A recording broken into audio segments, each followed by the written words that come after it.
خداوند یسوع مسیح کے بابرکت جلالی قدوس نام میں آپ تمام دیکھنے والی بہنوں کو بھائیوں کو بڑے ادب سے پاسٹر آصف رضا کی طرف سے میرا محبت بھرا سلام پہنچے۔ خدا میں آپ سب کی سلامتی ہو۔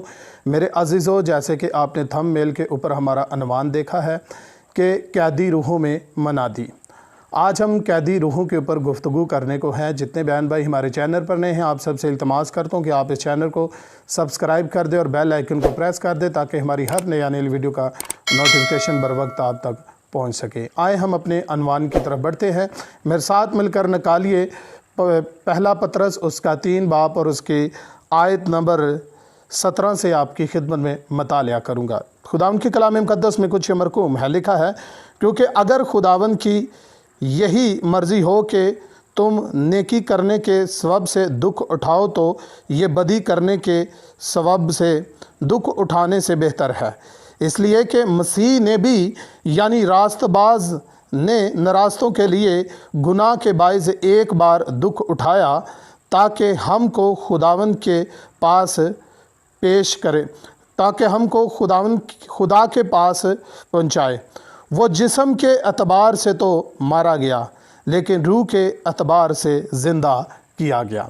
میرے عزیزو، اس آیت کے اندر خاص بات لکھی ہے، اس بات کو ذہن میں رکھیے گا کہ خداوند یسوع مسیح جسم کے اعتبار سے مارا گیا۔ کس کے اعتبار سے؟ جسم کے اعتبار سے مارا گیا، لیکن روح کے اعتبار سے وہ زندہ کیا گیا۔ اسی میں اس نے جا کر، کس میں؟ یہاں پر اس بات کو ضرور یاد رکھے گا، اسی میں، یعنی کہ جسم کے اعتبار سے یسوع مارا گیا، روح کے اعتبار سے زندہ کیا گیا۔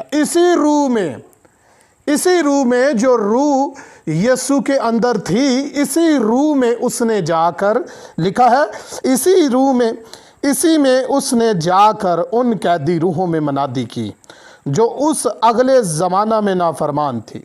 میرے عزیزو، اس بات کو ضرور سمجھے۔ بہت سارے بہن بھائیوں سے جب سوال کیا جائے، پوچھا جائے، تو ان کا کہنا یہ ہوتا ہے کہ یہ منادی جب خداوند یسوع مسیح نے صلیب پر جان دی اور جب خداوند یسوع مسیح کو قبر میں رکھا گیا تو خداوند یسوع مسیح 3 دن نیچے پتال میں چلا گیا، عالم رواح میں چلا گیا، اور یہ منادی وہاں پر جا کر خداوند یسوع مسیح نے قیدی روحوں میں کی۔ کیا ایسا ہے؟ اگر ہم خدا کے کلام کا مطالعہ کریں، بائبل مقدس کا مطالعہ کریں، تو خدا کا کلام یہاں پر ہمیں کچھ اور ہی بتاتا ہے۔ یہاں پر واضح طور پر بتایا گیا ہے، ہمیں سمجھنے کی ضرورت ہے۔ خدا کے کلام میں تضاد نہیں ہے، بس سمجھنے کی ضرورت ہے۔ آمین۔ تو سمجھ ہم اسی وقت سکتے ہیں جب خداوند ہمارے ذہن کو کھولتا ہے۔ یہاں پر لکھا ہے کہ اسی میں جا کر اس نے ان قیدی روحوں میں منادی کی جو اس اگلے زمانہ میں نافرمان تھی، یہ اگلا زمانہ کون سا تھا؟ جو گزر چکا ہے۔ آپ اگلا زمانہ یہ نہ سمجھے کہ جو آنے والا ہے، بلکہ یہاں پر اگلے زمانے کی بات کی گئی ہے، جو زمانہ پیچھے گزر چکا ہے۔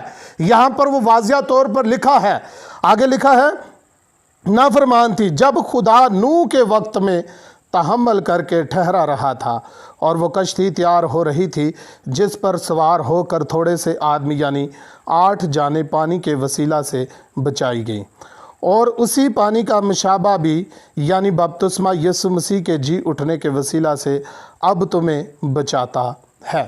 میرے عزیزو، یہاں پر نوح کے زمانہ کی بات ہو رہی ہے۔ کس کی بات ہو رہی ہے؟ نوح کے زمانہ کی۔ یہ منادی نوح کے زمانہ میں ہوئی تھی۔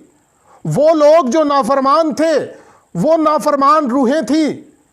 اس وقت خداوند یعنی کہ یہوہ پاک خدا نے، جسے ہم باپ پکارتے ہیں، یہ اس وقت جو یہاں پر یسوع کے اندر روح ہے، یہ کس کا روح ہے؟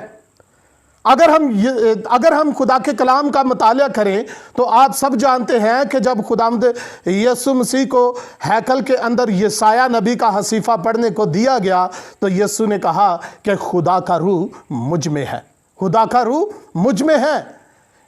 یہوشوا مسیح کے اندر، خداوند یسوع مسیح کے اندر روح کس کا ہے؟